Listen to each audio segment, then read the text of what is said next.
You are listening to the Estheticians Earning More podcast with Brittany Hageman, episode number 175. Do you want to make $100,000 revenue in your esthetician business? If so, I would love to show you how. I want to invite you to coach with me in my one-to-one coaching program. It's completely customizable. The way that it works is we sit down and figure out what you've been doing in your business that hasn't been working, and then make a very specific plan that I help you follow over the course of 6 months to get it done. We meet weekly for 30 minutes and discuss exactly what went well that week and we're going to do next week, whether it's your pricing needs to be raised, or you need to have boundaries with your clients, or if you need to learn how to sell skincare, or you need to niche down and you're doing way too many services and not making money, or all of the above. Whatever the issue is, whatever the reason is you're not making money, we'll figure it out together and we will grow your business into a really profitable business that's sustainable, that you love, and that really helps people. I cannot wait to be your coach and to work with you. To learn more, go to the link in the show notes. And with that, on with today's episode. Happy Monday and welcome back. I hope you're having a great week. Today, I want to talk about something I think a lot of estheticians worry about, esthetician business owners, that is your esthetician business unique? And what I mean by that is not is what you do unique, like you maybe do facials or sugaring or waxing or acne or whatever. So what you do is something that other estheticians do, but are you and your business unique and what you offer? So I'm going to talk to you about what I mean by that and how, if you are worried about this, you can kind of go through your business and answer these questions to kind of help you get an understanding of if there are areas that you maybe need to improve upon and reflect upon to make you stand out and be more unique with your clients and in your community. So when I first started my acne business in San Diego in 2017, I was one of, I think, 5 that I knew of acne specialists in the San Diego area. And that felt like a lot to me at the time. I now know, and this is in 2024 when I'm recording this, it is that acne has grown tremendously. And there are so many more acne specialists in San Diego than there was when I started. If I went back to San Diego today, I do actually want to eventually open up and at least see clients one day a week in the future when I move back to California. But if I went back today in San Diego, I know I could open and be fully booked within 6 months, even though there are tons of acne people. And I'll hear this from people be like, there's an esthetician on every corner where I am. There's tons of estheticians. There's a ton of acne specialists, or there's a ton of people that do waxing. But the reason that I know I would be booked is because I know I'm unique. Yes, I do acne. Yes, I follow the same protocols and use the same products as thousands now of other estheticians. At the time when I started, I think there was like hundreds of us, but thousands of us now. Yes, I've had the same training. No, I don't do anything special. Like, I don't use the peels differently or I don't follow any, like, I don't go off on my own and do anything special in my treatments or in my routines. I am very much by the book. So then what makes me unique and what would make you unique? So let's say you do lashes. Yes, you do lashes. You do like volume, like what's the call? Is it standard? Natural? I can't remember. The different types are like mega volume, right? You do like 3 different kinds of lashes, maybe 4.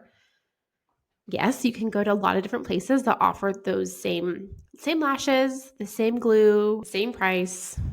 The room is just as comfortable. But what makes you unique? And I think the core of this question is you.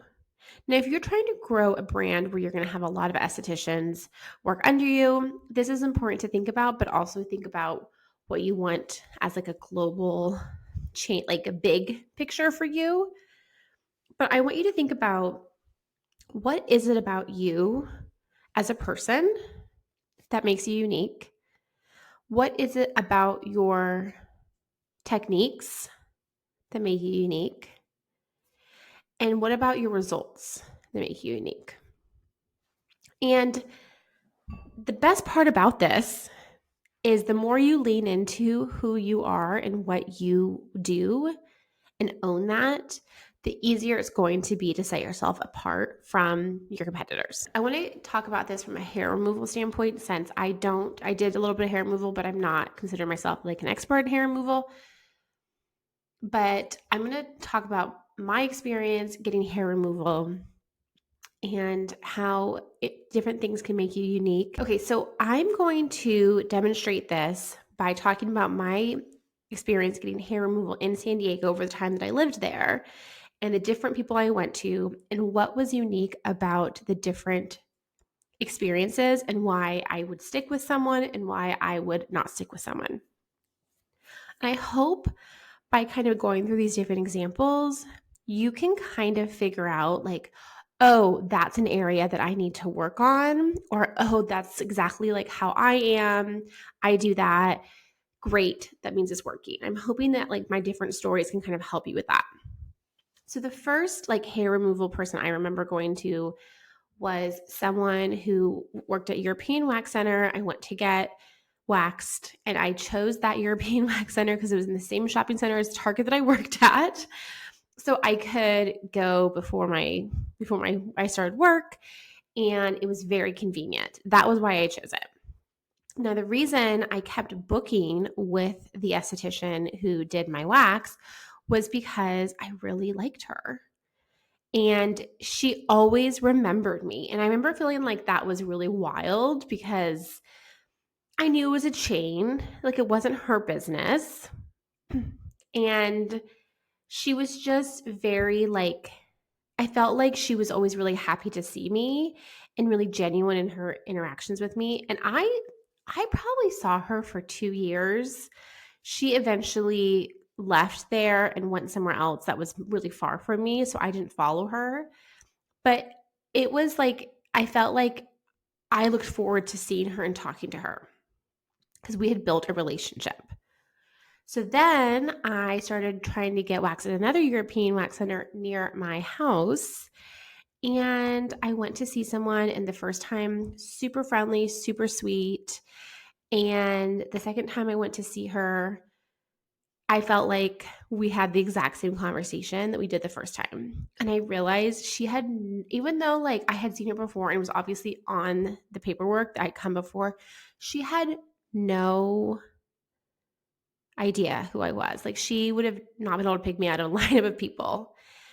And I still saw her, but I didn't love that.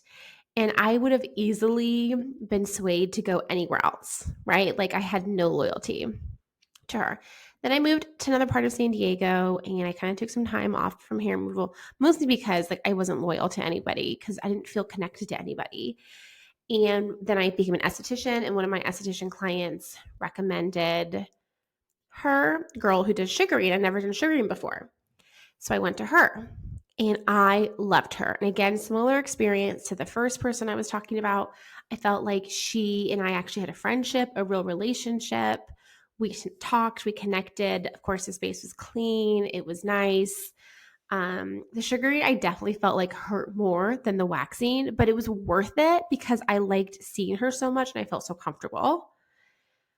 Then I met Megan, who, if you listen to my podcast, you know Megan. She was been on my podcast before. She's a former esthetician business owner client of mine, but she did sugaring next to me. And I was like, well, I'm just going to see Megan because she's literally, I can just go in between clients and she's like right there. And besides being someone that I really enjoyed spending time with, it was so much less painful with her. Like her technique was so much better, like night and day different better.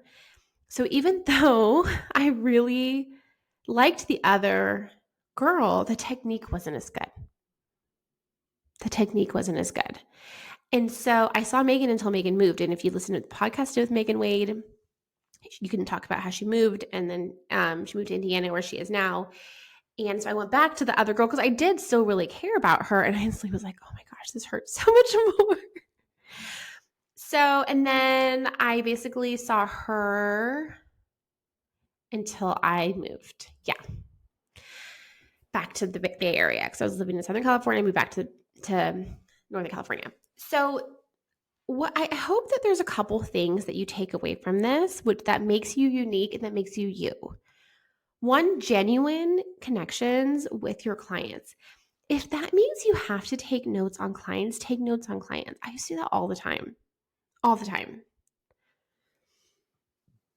There's different ways you can do it. I work with my clients if they need help with this, but there's different techniques. But take notes on what they talk to you about, especially if you have a lot of clients, especially if you're working somewhere else and they're not even your clients, like it's not your own business. Take notes on them. When I first opened my business, I can remember everything all my clients told me. But once I started seeing a lot of people every week, I would forget the most recent things they told me sometimes. Like, and then like, of course, if I like read my note, I'll be like, oh yeah, that's right, that was happening.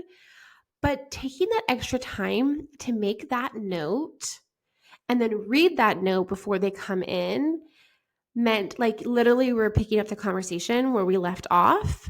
Sometimes obviously the conversation would go somewhere else or whatever, but the relationship continued to grow every time I saw them, even if they were quiet for most of the appointments. Some of my clients were facial clients, they were quiet, but I still could talk to them about things because I remembered what we had talked about before, or I'd at least taken notes. And I don't think there's anything wrong with taking notes.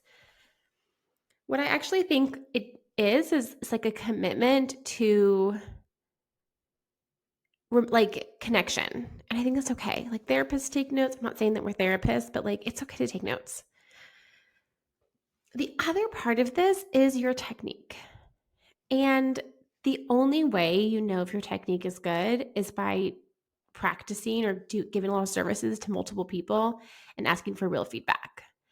It's really hard to get technique feedback if someone hasn't gotten a service from you.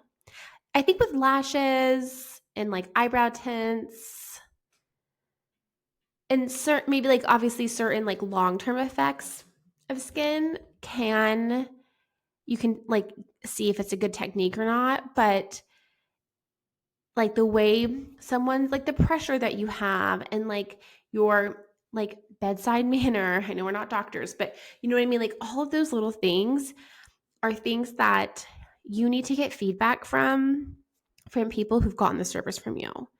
So your lashes may look really good, but they fall out as soon as people go home. Your tint may look great, and then a few days later, it totally washes out. And you won't know that if you don't get feedback from people, because people may just never come back. So you have to practice on people who will give you feedback and or ask clients that do come back to be honest with you so that you can improve. One of the things that I got feedback a lot on was that my extractions were brutal, but they were really great. And so sometimes my brutal extractions really turned people off, but that's my style. And so I totally understood if people didn't like that. I had so many people that loved it and they loved the results of the extraction. So it was like totally fine that like I got every last one because they loved how much their skin felt afterwards. But that may not be your style. And that may not be why people come to like a lot of people didn't like that about me. So they would come to someone like you. That's you, right? So I really want you to think about like, what is the goal you're trying to achieve besides the client coming back? And how can you make sure that goal is being achieved? And it's really easy to like get in your head about this and overthink this. So I don't want you to overthink it. I don't want you to like micro think everything. I want you to look at the trends of things. If people keep coming back and they're telling you, I love this, I want you to listen to that. And if you don't have enough data of clients, of people telling you things, you need to create that. And so like I mentioned before, I practice on family and friends so much. My family and friends didn't give me a lot of referrals to grow my business as a whole, but they gave me a lot of faces to practice on and to get some really good feedback. Feedback that I didn't always want to hear, that kind of hurt my feelings, but still was super important for me. And then as I worked on clients and seeing like them coming back and then being like, yeah, the appointment was good. And like figuring out like, why was it just okay? And like really trying to understand where I needed to learn more. And again, like this is an actual trial and error thing. You have to just do your service on lots of people. Like I did try sugaring and I would remove the hair, but maybe I'd like leave some pieces. Cause like it's weird. Like I didn't like causing people pain with sugaring, but with extractions, it didn't bother me. I don't know why. I don't know why. You know how we're good about that kind of stuff. And so I could tell that people liked me when I did sugaring. They liked the service, but maybe the result wasn't what they were looking for. And so then I had to make a decision. Like, did I want to get better at my technique so that they would love the result and love me, and it would be like a win-win? Or did I want to stick with facials, which I did like doing considerably more? And I was like, yeah, it's going to be facials for me. And it may be the opposite for you. Like that was how, like what happened with me in extractions is like, I had to keep improving my technique. Like initially people would come back and they would break out so badly after extractions. And I'd be like, oh no, my extractions weren't that great. So I had to learn and then get better at them. So, where in your business are you unique that you hear from this? You're like, yes, I'm unique because of this, and I'm because of this, and because of this. And if that is the case, I want you to promote that. And I want you to own that more than anything.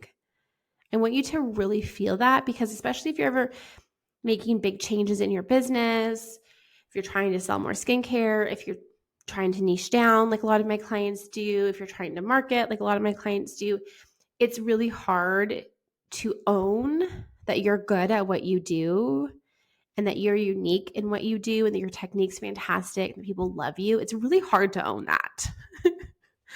It usually happens. So our brain has lots of things that it likes to say as a reason why that can't be true, right? It's like, well, like my brain always likes to think about like my husband's aunt who I love that told like I gave her a facial when I was learning and she told me like I did an extraction and she said it was way too painful. Like my brain still likes to think of that example. Right? But we're years. This is like years later, almost 10 years later. So and whenever I think of that, I was like laugh because I'm like, it probably was too painful for her. She like didn't really care about the extraction. Like acne wasn't like like she doesn't have acne like a random blackhead. You know, she was like fine with having it in her skin. She's not the person who's going to come to me for extractions, right? Like, of course she doesn't like that because she doesn't really care about it. But the people who come for extractions, they care about the blackheads, so they want them out and they're willing to have the pain. So you have to really think about like, is the feedback valid to what you're doing? When it comes to like for me with the sugaring, it was valid that like I probably left hair. So my technique wasn't that great.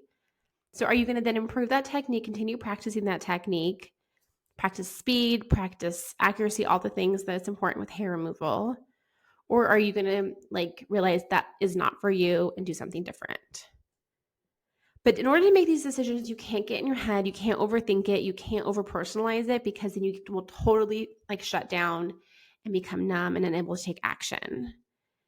And the whole point of figuring out if you're unique and embracing your uniqueness is to take action. That's the best part about this. Yes, there may be 3 people within 2 miles of me that do the exact same thing as me, but we're all so different.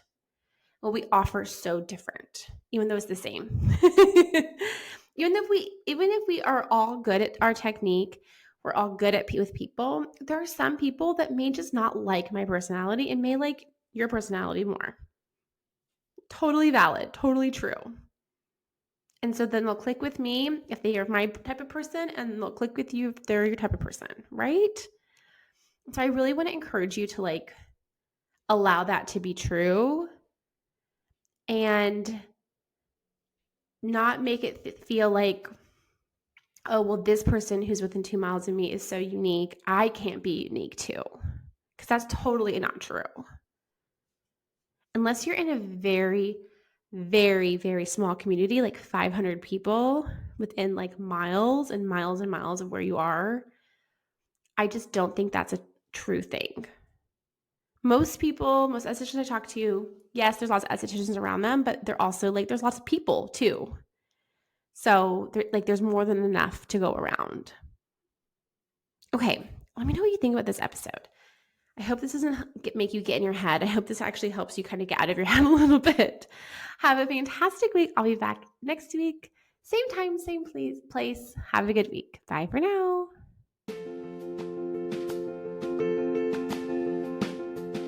Hey, if you like this podcast, please rate and review on whatever podcast platform you're listening to. I cannot tell you how much that helps my podcast grow. So you can click 5 stars if you like it and you want to give me 5 stars. And please leave a review about telling me why you like it so that I can help other estheticians grow their business. Thank you so much.